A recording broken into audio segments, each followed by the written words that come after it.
primera vez que la vi, no estaba en una catedral. Estaba en un cuartito con paredes sudadas de humedad, allá por Tepito, donde el aire huele a metal caliente, a perfume barato y a miedo viejo. Una vela gorda se derretía como si tuviera fiebre. En el piso un círculo de sal rota. Encima de una mesa, una figura con túnica, blanca pero manchada de cera y de humo, sostenía una guadaña que parecía recién afilada. A su lado, un vaso de agua turbia, un cigarro a medio consumir, una manzana con la piel mordida, y una ofrenda que me revolvió el estómago.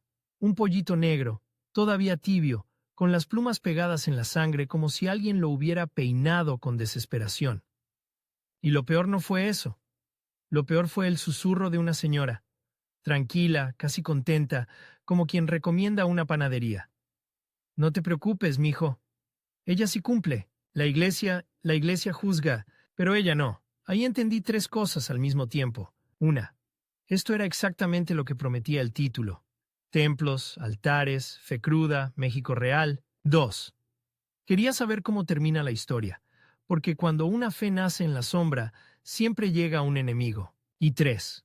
Sentí esa mezcla rara, entre morbo y rechazo, porque ¿cómo se reza frente a la muerte sin sentir que algo en ti se encoge? Ahora sí, vámonos al origen, a la infancia de esa figura que hoy se llama Santa Muerte, y a los santuarios populares que crecieron, como hierba entre las grietas de la ciudad y del campo, entre el siglo XX y el XXI, mientras su rival se preparaba para aplastarla. Porque sí, aquí hay un conflicto, y no es pequeño. De un lado, el México de los altares oficiales, los dogmas, los púlpitos y la fe correcta. Del otro, el México que no cabe en un confesionario. El de los mercados, las prisas, los desaparecidos, los barrios donde la noche tiene dientes, y las familias que ya no creen en promesas, sino en resultados. Dicen santa, y eso ya es una provocación. Dicen muerte, y eso ya es una amenaza. Juntas, las dos palabras suenan como un golpe seco. Santa Muerte. Como si alguien hubiera tomado el miedo más antiguo del mundo y lo hubiera vestido de milagro. Pero toda santa tiene un nacimiento, y la de ella no fue limpio. Fue un parto largo, incómodo, lleno de manos ajenas. Antes de tener corona tuvo huesos. Antes de tener túnica tuvo barro. Antes de tener veladoras de colores, tuvo humo de copal y pasos de guerra. En el México antiguo la muerte no era un final con moño. Era una fuerza que caminaba, era ciclo, era comercio, era deuda. Los pueblos de aquí aprendieron a hablar con lo inevitable como se habla con el clima. Con respeto, con ofrenda, con ritual, no porque lo amaran, sino porque sabían que ignorarlo era insultarlo. La muerte no era la villana, era la frontera. Y a la frontera se le deja comida, se le canta, se le pide permiso. Luego llegó el choque.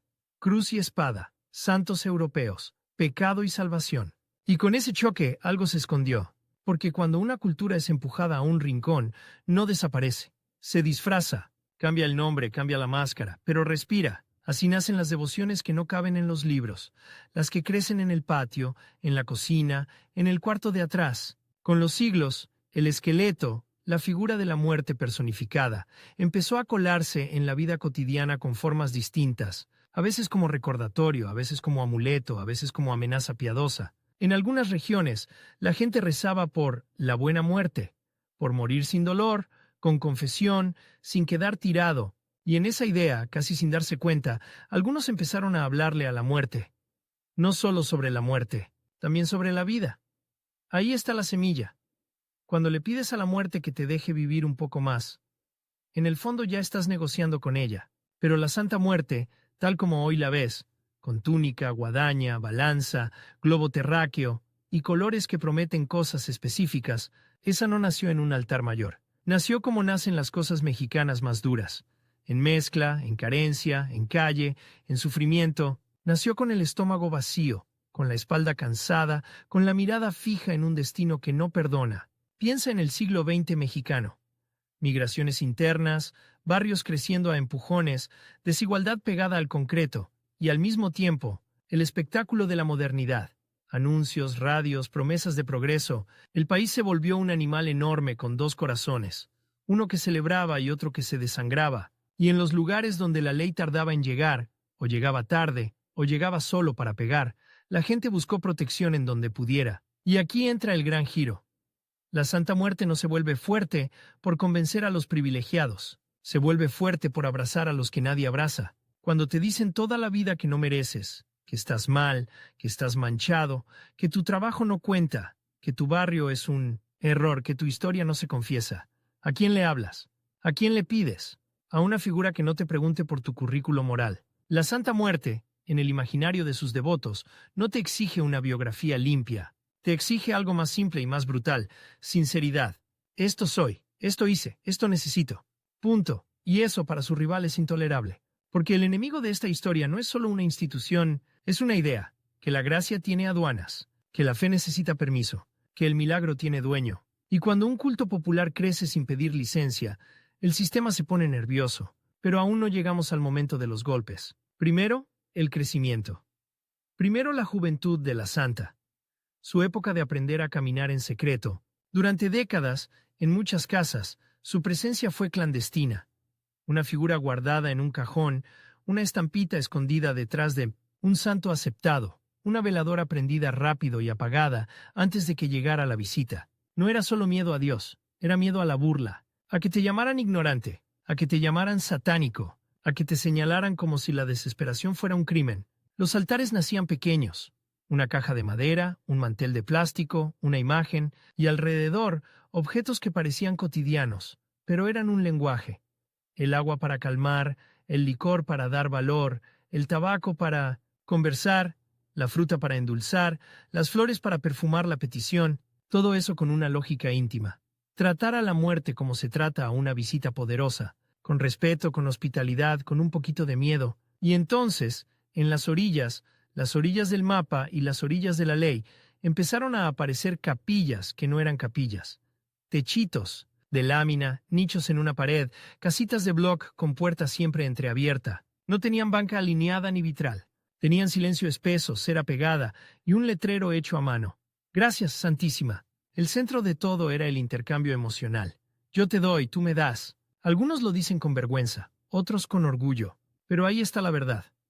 Para mucha gente, la Santa Muerte es una relación directa, sin intermediarios. Y cuando una relación espiritual se vuelve directa, se vuelve peligrosa para quien vive de intermediar. Con los años, ese rumor se convirtió en ruta, y esa ruta en peregrinación. En ciertos barrios, la figura empezó a salir a la vista, en puestos de mercado, en tatuajes, en collares, en murales con huesos pintados como si fueran flores. La santa aprendió a hablar el idioma de México: el color: blanca para limpieza y paz, negra para protección dura, para que se aleje lo malo, roja para amor, para pasión y para amarre. Sí, amarre, porque el amor aquí también se pide con dientes. Dorada para dinero, verde para justicia, azul para estudio, calma, claridad, morada para lo espiritual. Y cada color era una promesa o una amenaza, porque si tú crees que puedes pedirle a la muerte que te quite un enemigo, también crees que la muerte puede cobrar. Ahí se pone denso. Ahí aparece la sombra que hace a muchos fruncir la cara. La Santa Muerte no es solo consuelo, también es poder, y el poder, cuando llega a manos humanas, rara vez se queda limpio. Hay relatos de devotos que la aman con ternura, como una abuela que cuida, y hay relatos donde la santa se vuelve arma, como si fuera una navaja guardada en la bolsa. Eso es parte del asco que provoca, no porque ella sea mala como concepto, sino porque refleja a quien la usa, y el reflejo humano a veces es feo. Pero incluso así su expansión fue imparable, no por propaganda, sino por boca a boca, por historias que suenan demasiado específicas para ser inventadas. Me salvó del balazo, me regresó al hijo, me dio trabajo cuando ya no tenía ni para el camión, me sacó del hospital, me cuidó el negocio, me protegió en el camino. Y cuando una fe empieza a acumular testimonios, se vuelve edificio, literalmente.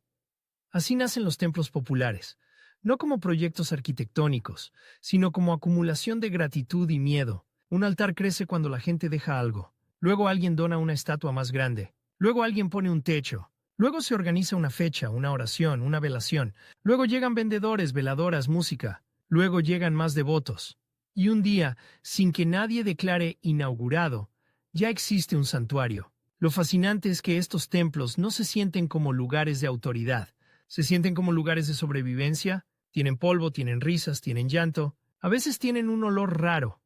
Mezcla de rosas, sudor, tabaco y aguardiente, como si la santidad aquí no fuera perfumada, sino humana. Y en esa humanidad, el rival empieza a mostrar los colmillos. La institución oficial, la voz que decide qué es correcto, no solo desaprueba, condena, señala, advierte. En algunos sitios, se acusa a la Santa Muerte de ser idolatría, desviación, engaño. Y esa condena no se queda en sermón, se convierte en estigma, en chisme, en persecución social, pero el culto no se quiebra. Al contrario, se endurece. Porque si te persiguen por rezar, tu rezo se vuelve trinchera. Y aquí viene el primer twist que cambia la sensación del espectador.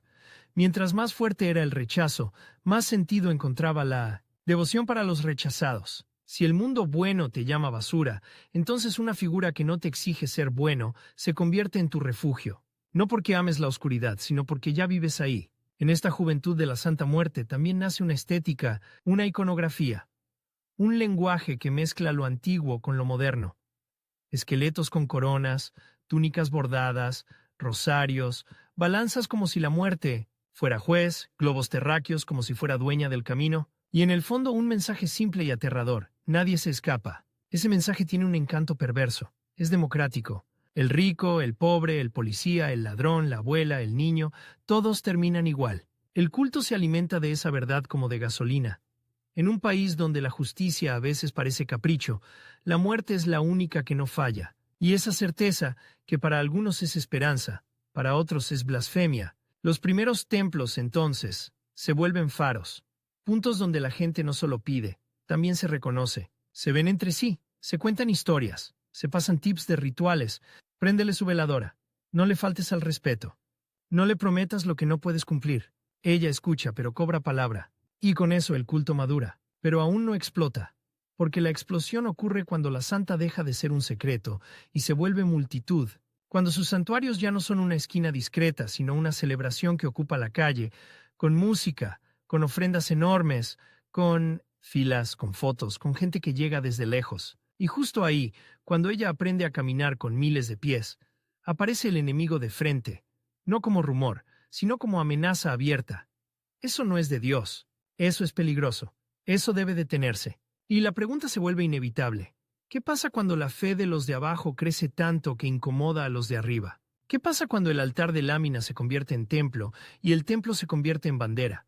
¿Qué pasa cuando la muerte, en vez de esconderse, empieza a mirar de vuelta? La santa aprendió a crecer en silencio, hasta que el silencio le quedó chico. Porque llega un punto en que una fe clandestina ya no cabe en un cajón. Empieza a apretar desde adentro, como si la madera misma se hinchara con el calor de tantas promesas. Y entonces sucede algo peligroso. La gente deja de esconderla. La pone en la ventana, luego en la puerta, luego en la banqueta. Y un día, sin pedirle permiso a nadie, la muerte se planta en la calle como si dijera: aquí estoy. ¿Y qué? En esa transición, de secreto a presencia, hay un momento exacto que se siente como el primer golpe de tambor antes de la guerra. La imagen deja de ser amuleto íntimo y se vuelve territorio. Un altar, cuando se vuelve visible, es una declaración. Esta esquina tiene dueña. Y eso no se lo perdonan fácil. Yo recuerdo el contraste como si lo estuviera viendo ahorita. Una mañana cualquiera, vendedores abriendo puestos, gente corriendo, por el metro, niños con uniformes, el tráfico rugiendo. Y en medio de ese caos, una figura inmóvil con túnica planchada a mano, llena de lentejuelas baratas que brillan como dientes, la guadaña levantada, una balanza que parece más pesada que el mundo. A los pies, ofrendas con una lógica brutal. Pan dulce al lado de un casquillo de bala, flores frescas junto a un cigarro apagado en el plato, una botella de tequila con la etiqueta despellejada, un papelito doblado con un nombre, y debajo, una foto recortada a la mitad. Ahí, justo ahí, nace el templo popular. Cuando la calle se vuelve santuario y el santuario se vuelve espejo del barrio. Pero esta historia no avanza solo con veladoras. Avanza con personas, con manos, con alguien que decide, en un instante de valentía o locura: ya no la escondo. En los relatos del México urbano del cambio de siglo, finales del 20, inicios del 21, se repite una escena. Una mujer mayor, o una familia entera, sacando una figura grande a la vista pública. Una decisión que parece doméstica, pero que en realidad es política. No política de partidos, sino política de supervivencia. ¿Quién tiene derecho a ser escuchado? Y entonces la santa llega a Dios, de una forma rara, contradictoria, bien mexicana. no pidiendo permiso al cielo, sino tomando la tierra, porque para muchos devotos, ella no compite con Dios, compite con la indiferencia, con ese vacío que te responde cuando pides ayuda y nadie contesta, y en ese vacío la santa se vuelve una línea directa. No me importa si te portas bien o mal, me importa si me hablas de frente. Así empieza su conversión pública. Su bautizo no es agua bendita. Es el primer día que un altar se queda afuera toda la noche y nadie se atreve a tirarlo. Y claro, el enemigo lo nota. Al principio no llega con policía, llega con palabra. Con la palabra que corta más que navaja. Eso es del diablo. Eso es brujería. Eso es ignorancia. La gente empieza a señalar, a persignarse cuando pasa, a cambiarse de banqueta como si la muerte fuera contagiosa. Y lo más duro, hay familias que se quiebran por esto, hijos que le reclaman a la mamá, ¿qué estás haciendo? Esposos que prohíben, aquí no. Vecinos que amenazan con llamar a alguien. Pero la santa no se alimenta de aprobación, se alimenta de necesidad.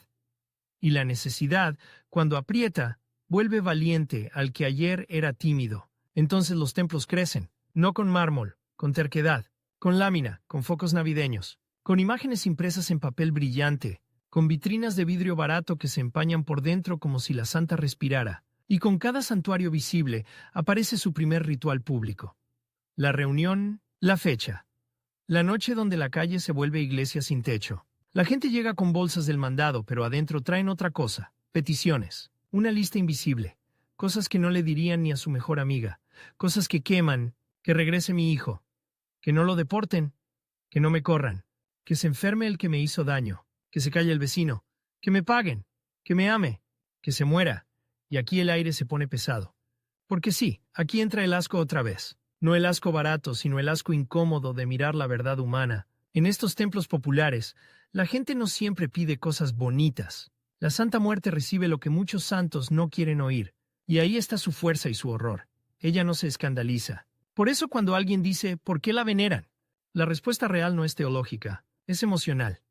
La veneran porque la vida en México, para millones, a veces parece una ruleta sin reglas. Y cuando no hay reglas, el que promete certeza se vuelve imán. Aquí el relato da su primer giro fuerte.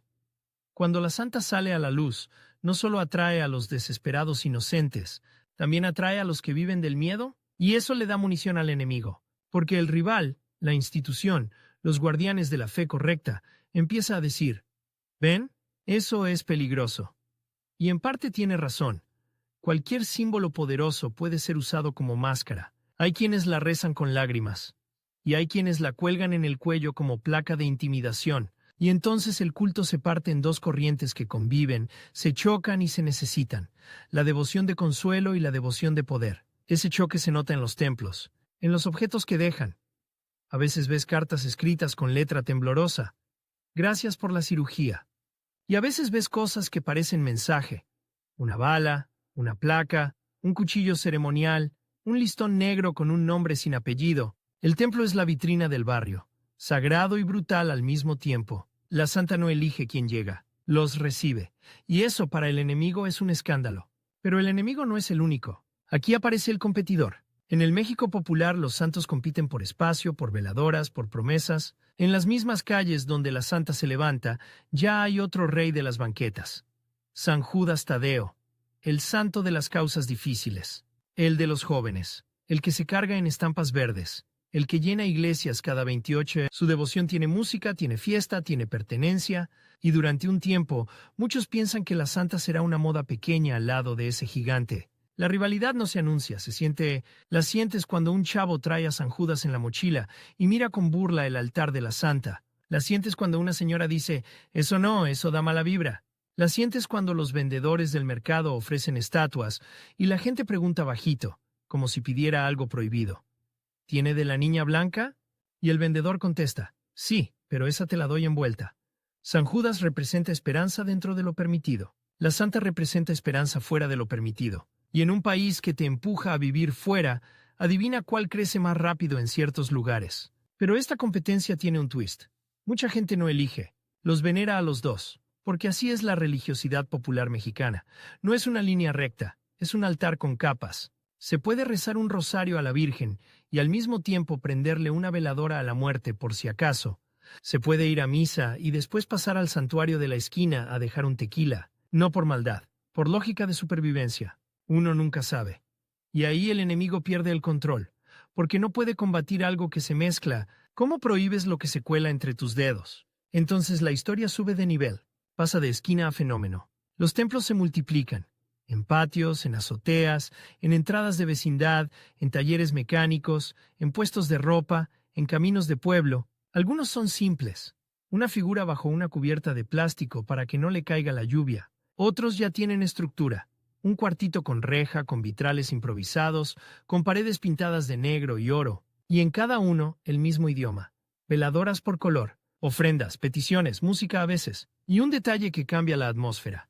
El encargado o encargada del templo. Estas personas, que en otros cultos serían sacerdotes, aquí son cuidadores, guardias, curadores del altar. Gente con autoridad no porque alguien los nombró, sino porque la comunidad los reconoció. Ellos organizan, limpian la cera, acomodan las flores, apagan velas, escuchan historias y, sobre todo, mantienen la regla más temida del culto, la que sostiene todo el edificio emocional. No le prometas lo que no vas a cumplir. Porque aquí la santa no es solo amor, es contrato, un contrato sin abogado. Y esa idea, la del contrato, le da un filo peligrosísimo, porque convierte la fe en algo que se puede medir. Yo le di esto y me dio esto. Y cuando lo mides te obsesionas, empiezas a buscar señales, te vuelves supersticioso, te vuelves adicto a la certeza. Esa es la parte oscura, la parte que provoca rechazo. La fe como transacción puede volverse un vicio. Y los templos, para algunos, se convierten en la caja registradora del destino. Pero para muchos otros es lo único que los mantiene en pie. Es el último hilo. Aquí viene una escena que se repite demasiado en el México real. Una madre frente a la figura, de rodillas sobre cemento, sin llorar, ya porque ya se le acabaron las lágrimas. Solo habla, como si hablara con una pared que por fin escucha. Nomás tráemelo vivo. Yo ya me encargo de lo demás. La santa se vuelve la que entiende cuando el mundo se vuelve sordo, y eso hace que la devoción se expanda como incendio. Entonces el enemigo cambia de estrategia. Ya no basta con señalar. Ahora quiere controlar, y cuando una institución quiere controlar algo popular, casi siempre comete el mismo error. Lo confronta de frente, con fuerza, con humillación, con ejemplos. Empiezan los intentos de apagar altares, de quitar figuras, de borrar murales, a veces con justificación de orden, a veces con excusa de seguridad, y cada vez que tumban un altar, el barrio lo interpreta como una ofensa, no solo a la santa, sino a ellos, a su derecho a existir. Y aquí el segundo twist. La persecución vuelve a la santa más santa para sus devotos, porque la coloca del lado de los perseguidos, del lado de los que siempre pierden. Ella se convierte en símbolo de resistencia. En vez de desaparecer, se fortalece. La gente reconstruye, pone otra figura, más grande, más brillante, con más veladoras. Como diciendo, si la tiras la levantamos. Y esa terquedad crea leyenda. Ya no es solo una devoción, es un pulso. La rivalidad con la iglesia oficial se vuelve narrativa. Ellos nos quieren borrar. Y eso une, da identidad. Como si la santa, para muchos, fuera la bandera de los que nunca se sintieron parte del templo de piedra. Pero todavía falta el momento donde todo se enciende de verdad. Cuando la santa empieza a tener fiestas masivas, peregrinaciones, rezos colectivos que suenan a coro de calle, y cuando eso sucede aparecen cámaras, rumores, notas, morbo, y donde llega el morbo llega el peligro, porque el culto se vuelve espectáculo, y el espectáculo atrae a dos tipos de gente, los que creen y los que buscan sacar provecho. De pronto hay quienes venden limpias, venden trabajos, venden protección, venden rituales, prometiendo cosas extremas. Empieza el mercado de lo sagrado, y entre los devotos sinceros crecen también los charlatanes. Eso le da al enemigo la excusa perfecta. ¿Ven? Puro abuso. Y a la vez, entre los propios devotos, nace desconfianza. El templo popular, que era refugio, se vuelve también campo de batalla interno. ¿Quién está por fe y quién por negocio? ¿Quién cuida el altar por amor y quién por poder? ¿Quién habla en nombre de ella y quién nomás se cuelga? Y la santa silenciosa sigue ahí, recibiendo a todos. Como la muerte verdadera, no discrimina. En este punto, su llegada a Dios se vuelve el gran conflicto filosófico del culto. ¿Ella es un puente hacia lo divino o una sustituta? ¿Es una santa permitida por el cielo o un símbolo que nace del hambre humana? Cada devoto responde diferente, y esa contradicción, lejos de matar al movimiento, lo hace más resistente, porque no depende de una doctrina única, depende de la experiencia. Y aquí la tensión sube un escalón más. La santa empieza a funcionar como juez emocional. Mucha gente le habla como si fuera conciencia externa. Yo no soy bueno, pero tampoco soy el peor. Yo hice esto por necesidad. Yo me defendí. Yo no quería, pero me orillaron. Y en ese diálogo, el devoto se justifica, o se revela. Por eso estos templos son tan incómodos de mirar. Porque exponen lo que normalmente se esconde. La pobreza, la violencia, la necesidad, el deseo de venganza, el miedo de perderlo todo. En el altar de la Santa Muerte, México se confiesa sin cura, y entonces sucede algo que cambia el ritmo de la historia como un portazo. El enemigo no solo se enoja, se asusta. Porque hay una cosa que ninguna institución tolera: perder el monopolio de la esperanza. Cuando la gente empieza a decir ella sí me escucha, estás diciendo tú ya no. Y eso es guerra. No una guerra de balas necesariamente, sino de símbolos, de lenguaje, de legitimidad. ¿Quién tiene derecho a llamarse sagrado? ¿Quién decide qué fe es válida? ¿Quién es el dueño de la salvación? La santa, que nació como susurro, ahora es grito. Y un grito en México se oye lejos. Y en el fondo, hay otra razón por la que crece tanto en el 20 de 21.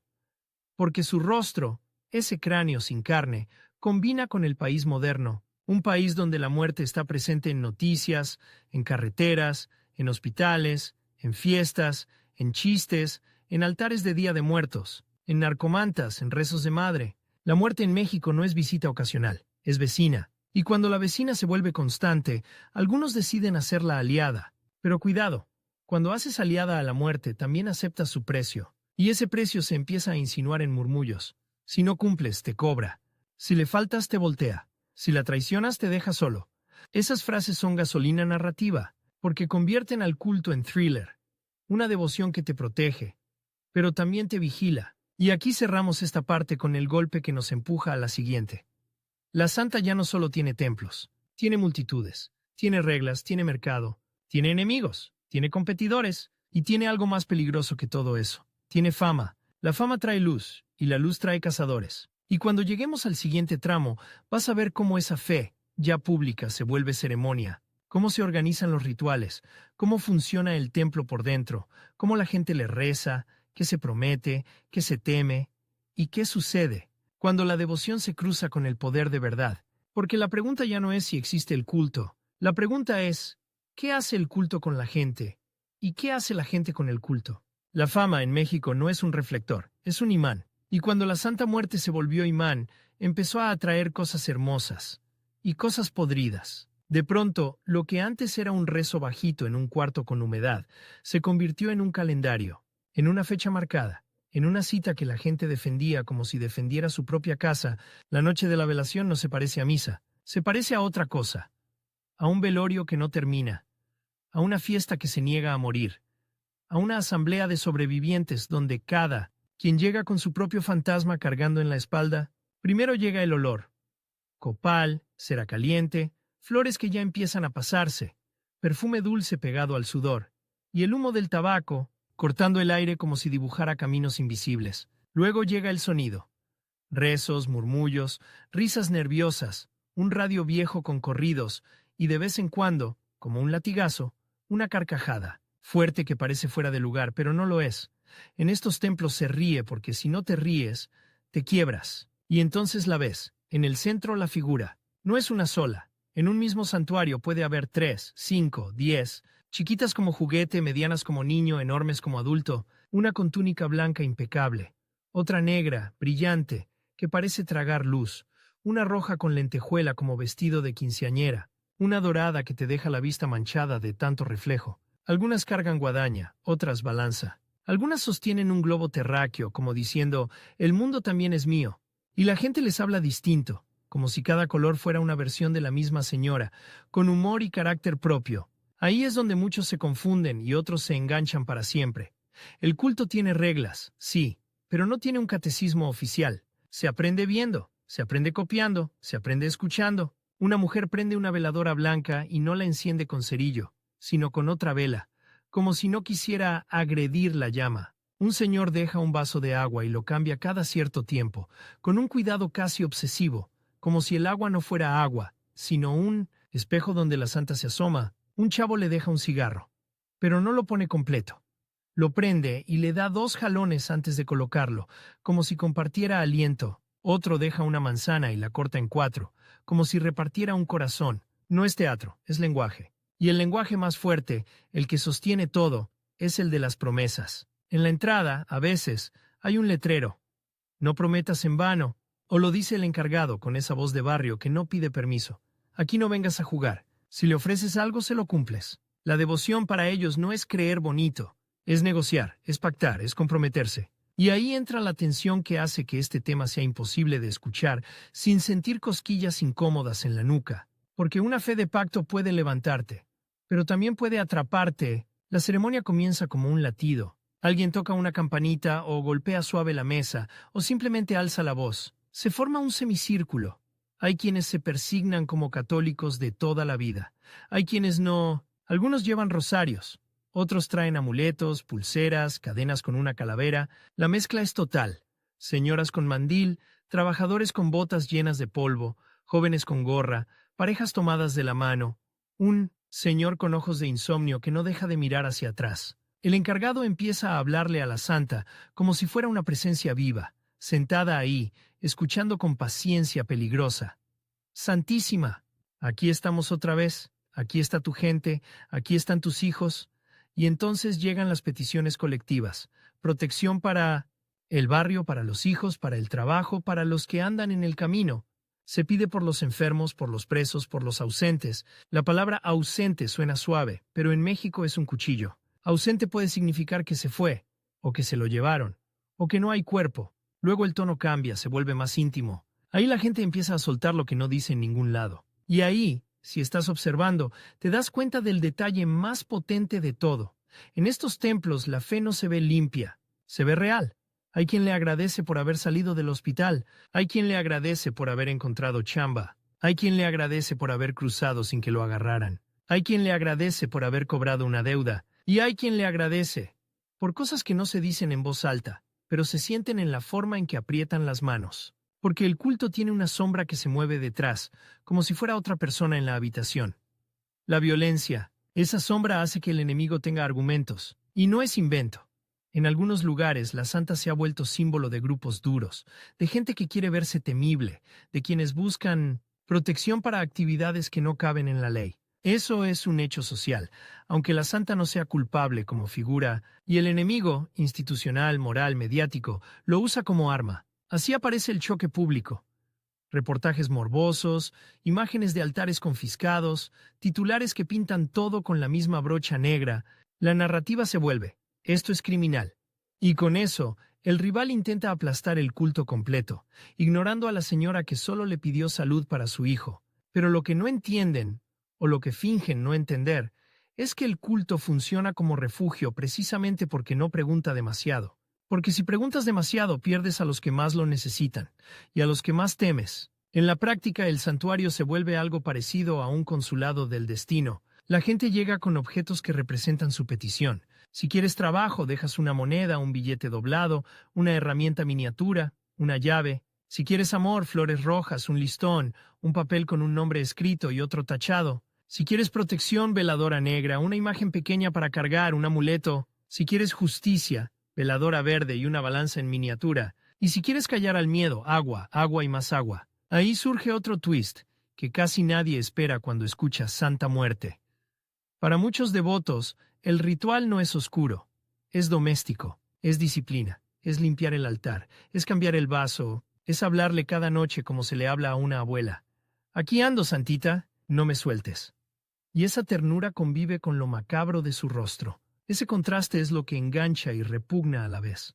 Una calavera tratada con cariño, un esqueleto vestido con lentejuelas, como si la muerte se hubiera ido a bailar. Es México en una sola imagen, el horror y la fiesta abrazados. Los templos populares del 2021 se organizan también por territorio. En la ciudad, muchos nacen pegados a mercados, a vecindades, a barrios con historia pesada. En pueblos, aparecen al lado de carreteras, en casas donde el patio se convierte en santuario. El punto común es siempre el mismo. Son santuarios hechos por la gente, no para la gente. Y cuando crecen, aparece la administración de lo sagrado. Donaciones, compra de velas, mantenimiento, fiestas. Alguien decide qué se pone y qué no. Alguien regaña al que llega borracho y faltoso. Alguien corre al que quiere robar. Sí, Hasta la muerte necesita orden. Pero el orden trae poder, y el poder trae pelea. Ahí nace una guerra interna que el enemigo celebra desde afuera. ¿Quién tiene derecho a hablar por la santa? ¿Quién es verdadero y quién es oportunista? Porque cuando un culto se vuelve multitud, aparecen los que quieren ser voz oficial. Surgen predicadores de esquina, madrinas y padrinos del altar. Gente que asegura tener mensajes, revelaciones, reglas. Algunos lo hacen con sinceridad, otros lo hacen con hambre de mando. Y ahí el culto se fragmenta. No se rompe, pero se divide en estilos. Unos insisten en que la santa es compatible con Dios, con la Virgen, con la tradición católica, popular. La tratan como intercesora, como protectora. Otros la separan y la vuelven centro absoluto. Ella es la única que cumple. Unos prohíben pedir daño, dicen que eso se regresa. Otros dicen que la santa no juzga y cumple lo que le pidas. Y punto. Unos hablan de ética, otros hablan de resultados. Esa división es explosiva porque convierte la fe en debate callejero, y en México, debatir en la calle no es solo hablar, es defender reputación, respeto, territorio. Aquí el rival aprovecha y mete el dedo en la herida, ni ellos se ponen de acuerdo. Y al mismo tiempo, el competidor, otros cultos populares, otras devociones, ofrece una alternativa menos estigmatizada.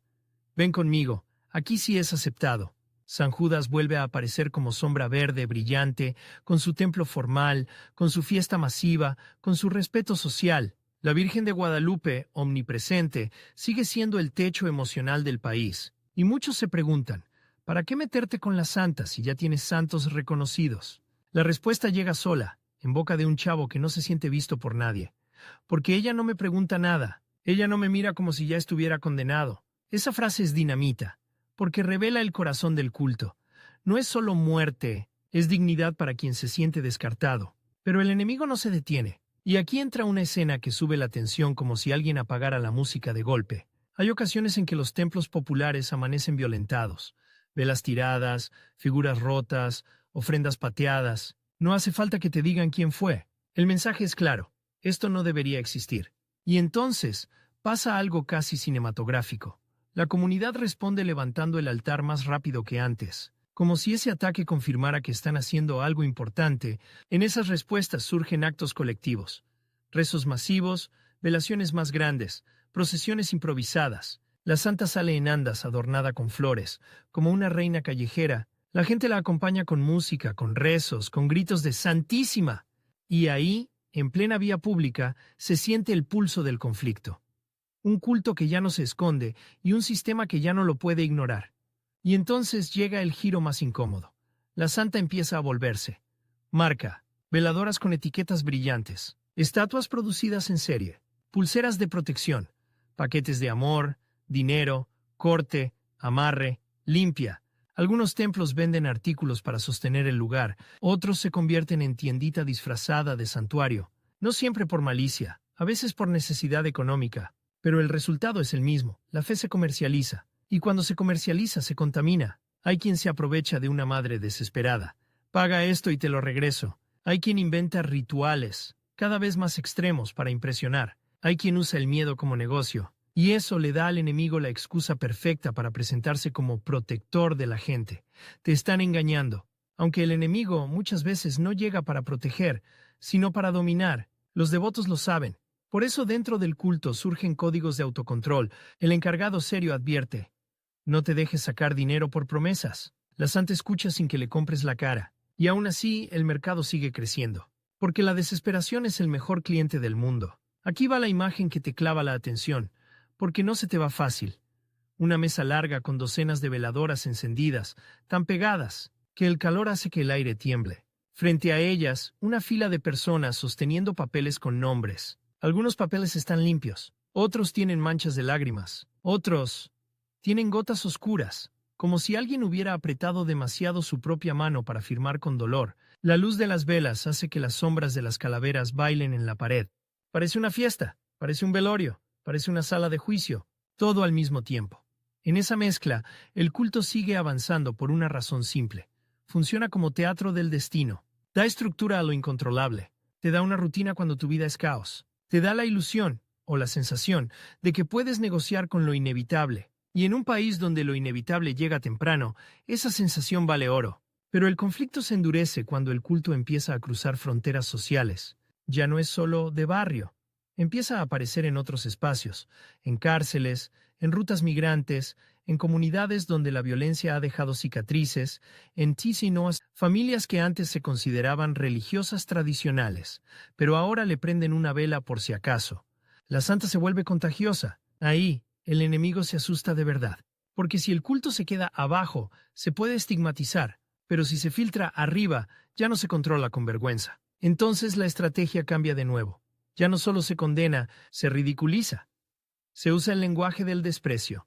Nacos, ignorantes, peligrosos. Y ese desprecio, como siempre, produce el efecto contrario. La gente se aferra más. Los templos populares del siglo XXI, ya maduros, empiezan a funcionar como centros comunitarios raros. Hay quienes van a pedir sí, pero también hay quienes van a ser vistos, a pertenecer, a sentir que por una noche no están solos en su miedo. Y en esa comunidad ocurre algo que parece pequeño, pero es enorme. Se comparten testimonios, historias contadas con precisión que suena a verdad, aunque tú no quieras creerlas. Yo le pedí que mi hijo saliera, y salió. Yo le pedí que el juez viera el expediente, y lo vio. Yo le pedí que me dejaran en paz, y me dejaron.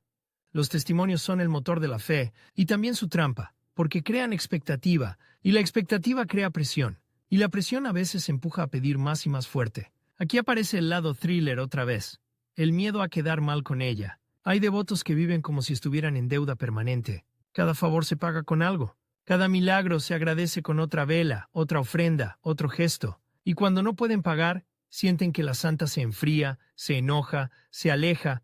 Ese miedo puede ser devastador. Y eso, para el enemigo, es prueba de que el culto es dañino. Pero para otros, el culto es lo contrario. Les da control emocional, les da calma. Les da una figura que no los humilla. La misma máscara puede ser jaula para unos y medicina para otros. Y justo cuando parece que el culto se estabiliza en su contradicción, llega un twist final para empujarnos a la siguiente parte. El enemigo no solo quiere apagar la fe, quiere reclamar la narrativa. Empiezan intentos de reconducir la devoción, de etiquetarla, de encerrarla en una sola explicación. Secta, desviación, peligro. Pero la santa, desde su altar lleno de humo, parece reírse sin boca, porque su fuerza viene de no ser una sola cosa. Es madre, es juez, es amuleto, es amenaza, es espejo. Es lo que la gente proyecta cuando ya no tiene dónde proyectar. Y en ese punto la pregunta cambia otra vez. Ya no es cómo le rezan, ya no es qué ofrecen, ya no es qué color. La pregunta es, ¿qué pasa cuando un símbolo que nace del miedo se vuelve más fuerte que quienes intentan controlarlo? Porque el choque final se acerca. El culto ya tiene templos, ya tiene multitudes, ya tiene mercado, ya tiene divisiones internas, ya tiene enemigos externos y, sobre todo, ya tiene historia acumulada. En la siguiente parte esa historia va a exigir un precio, porque cuando la muerte se vuelve santa, el país entero se ve obligado a mirarse al espejo, y no siempre te gusta lo que ves. Hay una idea que se repite en voz baja alrededor de estos altares, como si fuera una advertencia escrita con humo. La santa no perdona el desprecio, no el pecado, no la mala vida, el desprecio, y cuando un país desprecia a una devoción, esa devoción se vuelve más filosa, porque ya no solo promete protección, promete identidad, promete pertenencia, y cuando la identidad está en juego, la gente pelea como si le arrancaran la piel. Así, sin que nadie lo decretara, la Santa Muerte entró en su etapa más peligrosa, la de convertirse en legado. Pero antes del legado viene el clímax. Y el clímax en esta historia no es un milagro bonito, es un choque. El choque ocurre cuando el símbolo se vuelve demasiado grande para el barrio y demasiado incómodo para el país. Cuando ya no es una esquina sino un tema nacional. Y entonces el enemigo, la voz oficial, la moral institucional, el orden que quiere controlarlo todo, decide que no basta con condenar. Hay que cortar. Y cortar en México casi siempre significa espectáculo. De pronto, aparecen operativos que se sienten menos como seguridad y más como ritual de humillación. Imágenes derribadas, altares, desmontados, figuras rotas frente a cámaras, como si el objetivo no fuera solo quitar objetos, sino mandar un mensaje. Tu fe no tiene derecho. Pero aquí viene el giro que muchos no ven venir. Tumbar un altar no mata a una devoción. La convierte en mártir.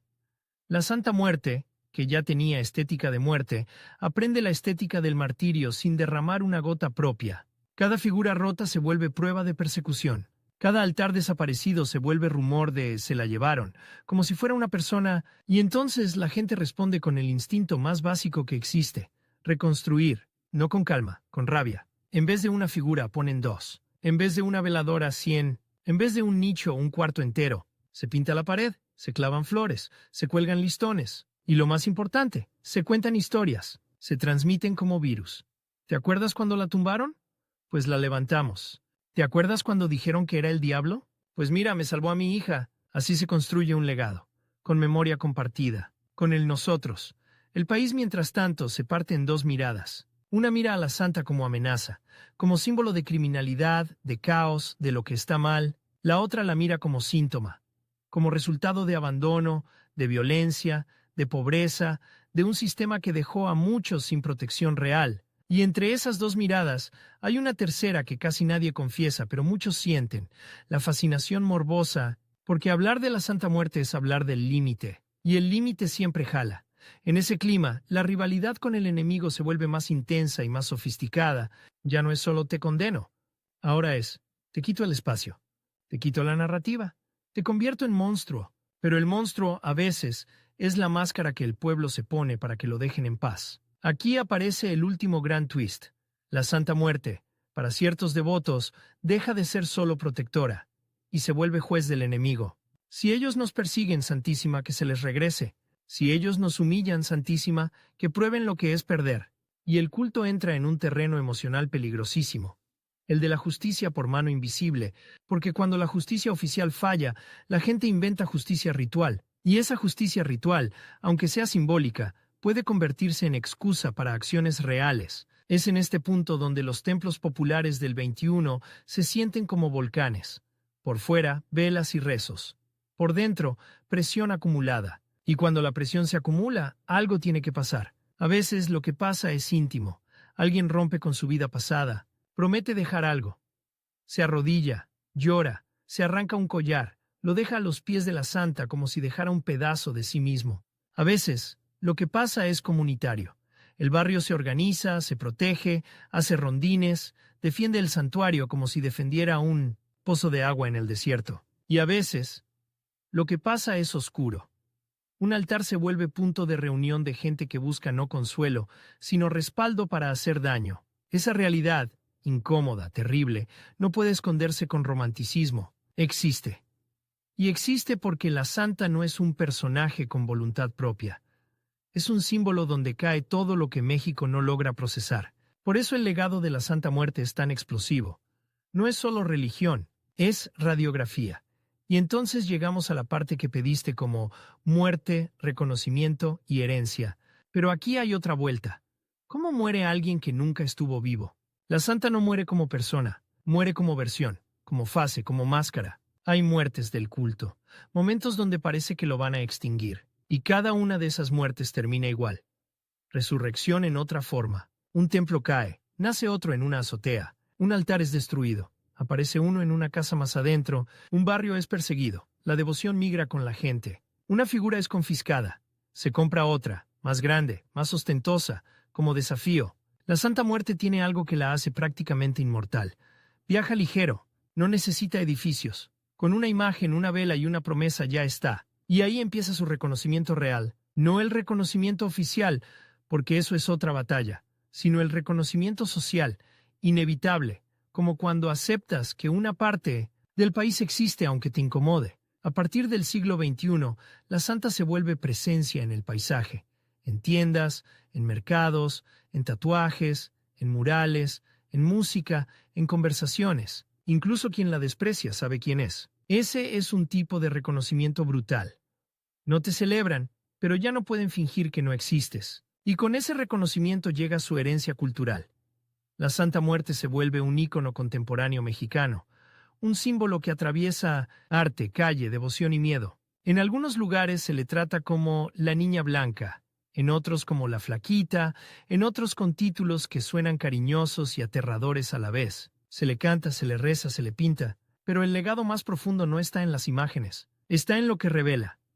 Que hay una población entera que no se siente protegida por el sistema ni por las instituciones, que la fe puede ser refugio cuando el Estado no llega, que la moral oficial no siempre entiende la vida real. que la desesperación inventa santos, y ahora viene el momento más incómodo de todos, el por qué la veneran en la iglesia mexicana. Aquí hay que hablar con precisión, porque la palabra iglesia se usa de dos formas en México. Una es la institución formal, con jerarquías, dogmas, reglas. Esa, en general, ve esta devoción como incompatible. La otra es el pueblo creyente, la iglesia como comunidad humana, donde caben contradicciones, sincretismos, mezclas. En ese México la Santa Muerte sí existe como práctica religiosa popular, aunque no sea oficial. Es veneración de calle, de casa, de esquina. Es iglesia sin templo de piedra. Por eso muchos devotos no sienten que estén contra Dios, sienten que están usando otra puerta, una puerta que abre cuando las otras se cierran, y entonces, en voz de un devoto, el argumento final suena simple y devastador. Yo no la escogí porque quisiera, la escogí porque la necesité. Esa frase resume todo el siglo XX y XXI en un puño, porque los templos de la Santa Muerte son, en el fondo, museos de necesidad. Cada vela es una historia, cada ofrenda es una cicatriz. Cada figura vestida es una identidad que se niega a ser borrada, pero el enemigo sigue ahí. Y aquí está el cierre con tensión, como debe ser. La rivalidad nunca se resuelve del todo, porque no es una pelea entre dos personas, es una pelea entre dos modelos de mundo. Uno dice, la fe debe obedecer. El otro dice, la fe debe servir. Uno dice, hay puertas y reglas. El otro dice, hay hambre y miedo. Y en medio de los dos, una figura sin ojos, mirándolo todo, vestida de lentejuelas como si se burlara de nuestra necesidad de pureza. La herencia de la Santa Muerte no es solo que haya templos, es que esos templos, hechos de lámina, vidrio, cera y promesas, son documentos vivos del México moderno. Y cuando tú pasas frente a uno, aunque no creas, aunque te dé repelús, aunque te persignes por reflejo, tu cuerpo entiende algo que tu cabeza intenta negar, que la muerte no es lo que más asusta. Lo que más asusta es estar vivo y no tener a quién pedirle.